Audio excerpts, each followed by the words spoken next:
What's going on, guys? Welcome back to the channel. Today, people, I want to talk about something that's kind of been bothering me. Bothers me on a somewhat personal level, I guess you could say. But if you don't know, I'm here to tell you, here to update you. For the past year, I have focused more on my weight, what I eat, my calories, my macros, and I've been going to the gym at least 4 days a week. I've done this consistently for over a year. Within the year, I've lost a little over 110 pounds. But on my journey, a lot of things I've discovered. When I first started, I probably went a little overboard, to say the least. But now that I have as much knowledge as I do now, which still I don't think it's very much, but it's still a decent amount to help someone else get started, I want to kind of just like spread some information around to people. And if you're somebody who's been looking and browsing on YouTube for like ways to lose weight, fast ways to lose weight, I'm here to tell you, it's not going to happen. There's no fast ways to lose weight. Unless you do what I did, which is not healthy, and I don't recommend it. I'm not going to tell you what it is, because it's not the smartest thing to do. But one thing I've noticed within these circles of fitness influencers is people like to throw around fads, scary words, tactics, fake, made-up scenarios to convince people to either A, try this new fad diet, or B, buy their course so you can pay them money for a solution to a problem that doesn't exist. Now, what do I mean by that? V-Shred's probably the biggest example of this. He likes to tout around that the problem is your metabolism. Your metabolism is broke. We need to fix it. We need to fix your metabolism.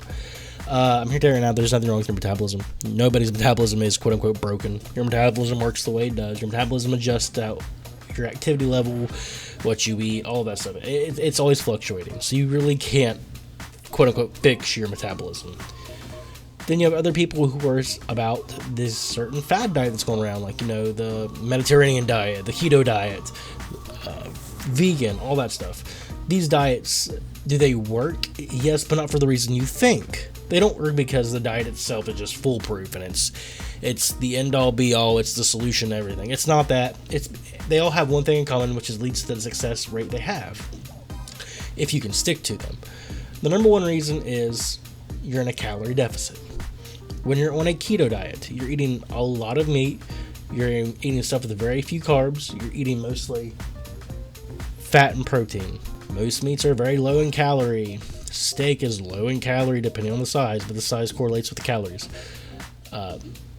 Most things are just turkey is very low in calories. A lot of these meats you consume are low in calories. You're going to get most of your calories from more carb-saturated foods. So that's the reason why the keto diet works, because you're already in a calorie deficit. The problem with the keto diet is it's easy to burn out on. Why? Because you're lacking on carbs. A lot of these influencers will say, you know, carbs are the enemy, carbs are not great, you need to watch your carbs. It's just not true. You need carbs. Carbs are your muscle's number one fuel source. Carbs are good for your brain. Your brain loves carbs.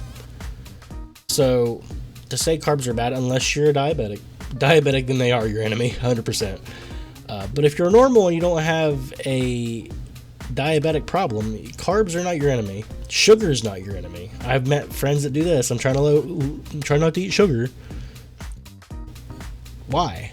Your body produces sugar.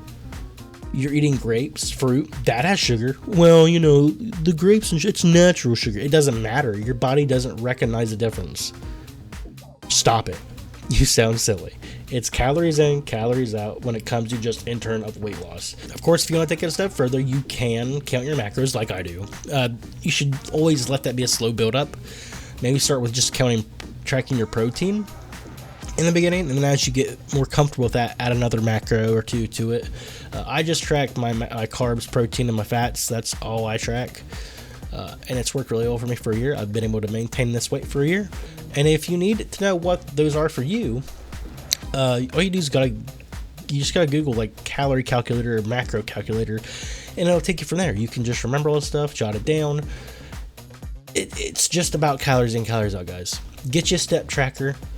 Do at least a bare minimum of 8,000 steps a day. The bare minimum, 8,000 steps. The gym, you don't have to whiff a gym to lose weight. Now, does it help? To a degree, yeah. I think it helps, especially if you're losing a lot of weight. It helps you build muscle. Therefore, when you do lose all the weight, you look a lot better.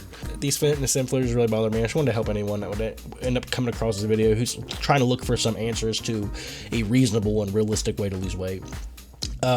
It's not going to be quick, but the main key is if you're consistent, especially go to the gym. When it comes to a gym schedule, find a gym schedule and a routine that works for you that you can stay consistent to, because consistency is what's going to get you results. There's no perfect split. There's no perfect routine to the gym.